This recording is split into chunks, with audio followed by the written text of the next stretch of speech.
আছে না? ওই যে আসলে মালা দিতে পারি না। আগে মাইতে মারো এমনি কারণে অনেক দিন আগে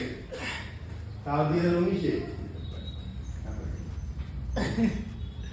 মাইতে করে এবারে মারো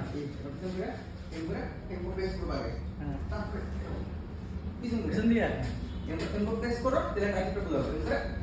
এরপর প্রেস নিচে দিকে এরপর টান দাও নিচে দিকে এই পিছনে ঘুরে এই করে এই যাবে হ্যাঁ এখন এরপর ঘুরে কোমর হাত দাও এখন কর ফ্লেক্স টান দাও হ্যাঁ বুঝা ভাই বুঝা ভাই আমি যখন দেওয়া হবে এই টান দিলে তো টান দিয়ে এরপর ফ্লেক্স তাই তো ভাইলা কোচিং গুলো শেখানোর কত আছে রে কোচিং মেন সেই মাল